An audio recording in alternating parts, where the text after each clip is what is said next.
Hey everybody, Pastor Matt here, September 3rd, 2023, and this is our ARBC worship ramp up. So this past week, I reposted something that was really helpful for me as a pastor, and I want to give all the credit in the world because he's the one that passed it along. Alistair Begg, who is longtime pastor at Parkside Church in Cleveland. One of the things that one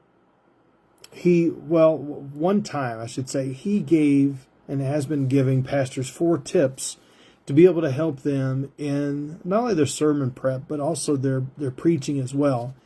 And I wanted to pass it along, but lest you think that this is for pastors only, I think it's a good way for you all to be able to pray for your pastors.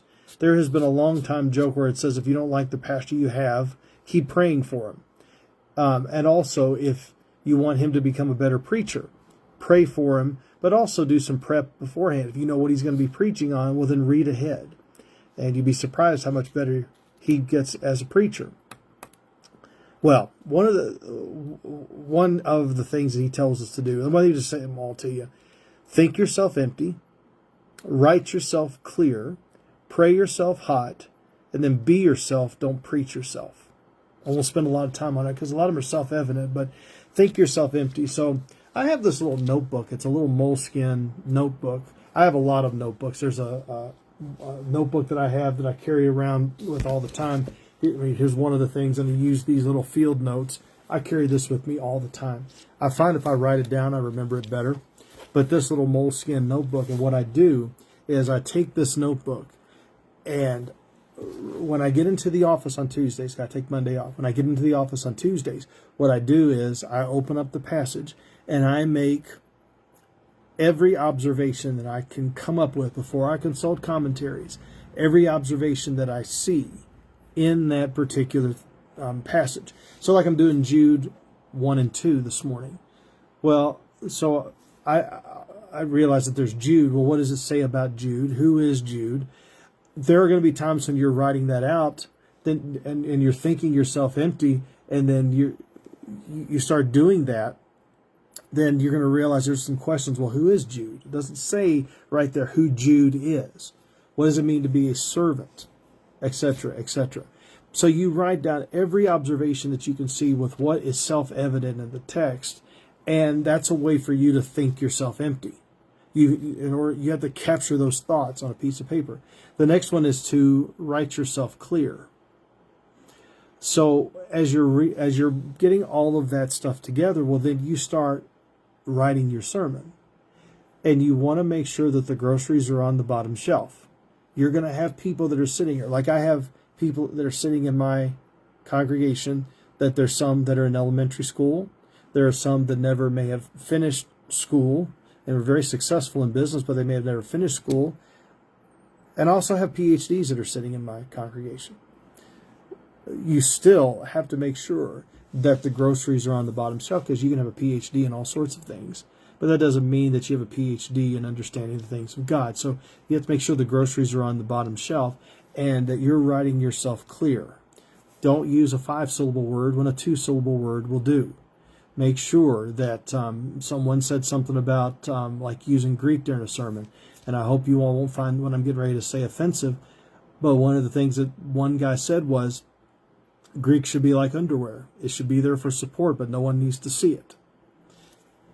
Make sure that you're very clear in what you were saying. It doesn't mean that you avoid using words like propitiation and justification and words like that. But if you're going to use them, then make sure you define them. Make sure you're telling people what it is, and that's helping you to be clear. You want people to be able to walk away knowing that you have rightly divided the word of truth, 2 Timothy 2:15, and they're able to take it with them with those takeaways. Pray yourself hot. As you're preaching, as you're preparing rather, and even as you're preaching, but as you're preparing, pray every step of the way, every sentence. Don Whitney wrote a book called Praying the Bible, and it's a way for you to use the Bible as fodder for your prayers. That can apply to sermons as well. That can apply to preparation. Can't talk this morning. Hopefully it'll get better in about an hour. Then the other is be yourself.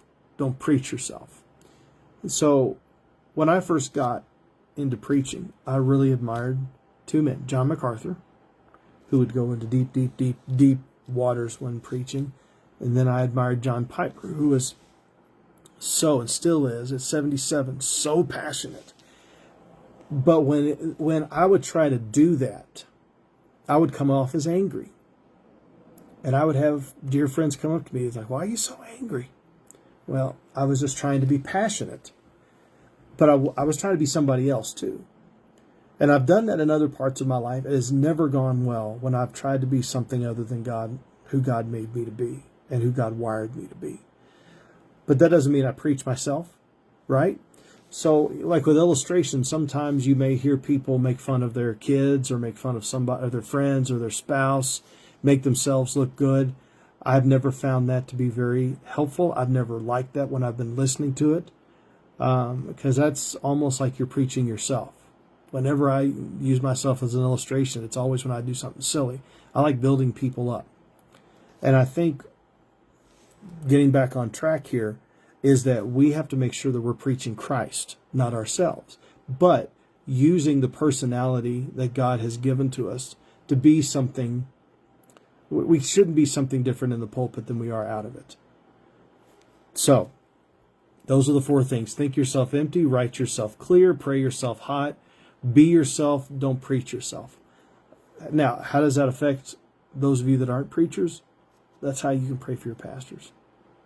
Pray that during their sermon prep, even in the midst of all of the things that are going on, everybody has an idea of what a pastor should be and has certain expectations of what a pastor should be. In fact, someone said when you wrote, Tom Rainer, I said someone, it's actually Tom Rainer, it just occurred to me that, when he asked deacons at one church to write out what you think a pastor should be doing, when they wrote it all out and how much time those things he should be doing, it was like 104 to 108 hours a week. Well, that's not going to be sustainable because pastors have families and pastors do need Sabbaths and they do need rest, even as they're taking care of all of this. So pray for your pastors, because a lot of times when they say yes to something, they have to say no to something else and vice versa. So pray for your pastors as they think themselves empty and write themselves clear and pray themselves hot, and that they are themselves when they are in the pulpit and outside of the pulpit. So Alistair Begg gave pastors not only 4 great tips to move forward in their preaching, but also gave congregants 4 great things to listen to and to pray for their pastors. All right? Thanks, everybody.